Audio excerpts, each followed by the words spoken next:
지난 5월 발달장애 딸을 어머니가 살해하고 스스로도 극단적인 선택을 하려고 했던 사건이 있었습니다. 38년을 돌봐온 딸이 암 선고까지 받자 함께 세상을 등지려고 한 겁니다. 존속 살해도 범죄입니다. 하지만 JTBC가 입수한 간병 일지에는 매일매일 극단적인 상황으로 내몰려야 했던 어머니의 고된 시간이 담겨 있었습니다. 여도현 기자입니다. 데파킨 용량 바뀐 후 2019년 12월 짧은 경기 10번, 힘 빠지는 경기 6번. 3년 전 60대 이모 씨가 30대 딸의 상태를 적어놓은 일지입니다. 2020년 1월 7일 악을 쓰며 짧게 강하게. 약을 바꾼 후 상태를 꾹꾹 눌러 적었습니다. 약을 또 조제할 때 말씀 나누시고 효과가 있는 거는 그대로 가져가고 효과가 없는 거는 뭐 빼던가 줄이고. 간병은 이 씨가 26살일 때 시작됐습니다. 1984년 돌이 갓 지난 딸이 뇌병변의 지적장애 1급 진단을 받으면서부터입니다. 2020년 5월 21일 날밤 새고 5월 22일 낮에도 안잠. 증상을 시간 단위로 기록하고 항상 누나 침대 옆에 간이로 침대를 만들어갖고 붙어 주무셨어요? 하고 그래야만 누나가 일어나더라도 인기척을 느낄 수 있었기 때문에. 밤낮도 잊었습니다.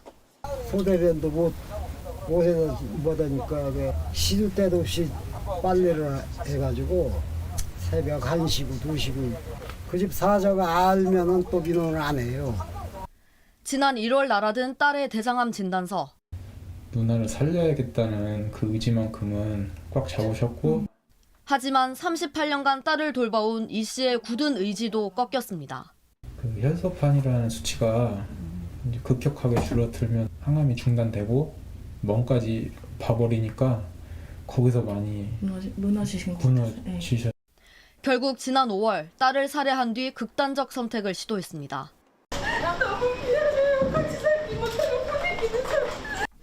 검찰은 징역 12년을 구형했습니다. 엄마는 누나를 위해서 평생 살았고 누나랑 엄마는 한 몸이었어요. 법원 선고는 다음 달 19일입니다. JTBC 여도현입니다. 이 사건의 유무죄 판단은 법원의 몫이지만 38년 동안 딸을 돌본 이 씨가 극단적인 선택을 하기까지 우리 사회는 뭘 하고 있었는지 돌아볼 필요가 있습니다. 정부는 발달장애 부모의 심리 상담을 지원하고 있지만 이 씨는 아무런 도움을 받지 못했습니다. 이어서 정종문 기자입니다. 딸의 장애를 공부하려고 이모 씨가 만든 노트 한 켠에 장애 자녀를 둔 부모의 스트레스가 적혀 있습니다. 아래로 상호작용의 어려움, 육체적 고통, 절대적 시간 부족이 써 있습니다. 하루 중 센터에 맡기는 4시간을 뺀 20시간이 이 씨 몫이었기 때문입니다. 3시 반쯤 오면은 딸 둘이 그냥 한 바퀴 도는데도 그냥 사람이 뭐 생기고 하나도 없이 참 불쌍한 아줌마예요. 지방에 있던 남편, 결혼한 아들, 결국 딸과 둘만의 시간이 길어지면서 사회적으로도 고립됐습니다. 세상에 누나하고 본인만 남으신 것 같다고. 수면 부족과 불면증을 겪었지만 발달장애 자녀를 둔 부모를 상대로 한 휴식 지원 프로그램의 대상이 되진 못했습니다. 그 발달 제한 이제 가정에 돌봄 서비스나 이런 휴식 지원 프로그램이 있는데 이거 같은 경우는 기준도 만 18세 미만의 이제 심한 장애 가구가 해당이 돼요.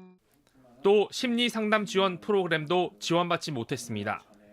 전국에 발달 장애인은 20만 명이 넘지만 심리 상담을 받는 부모는 1년에 700명에서 800명에 불과합니다. 우리나라는 제도는 주로 신청주의입니다. 이용자가 스스로 알아서 찾아서 신청하는 거거든요. 그 제도가 멀리 있는지 모르니까 신청을 못 하는 거죠. 발달 장애 자녀를 둔 부모가 극단적 선택을 한 일이 올해만 10번 일어났습니다. JTBC 정종문입니다.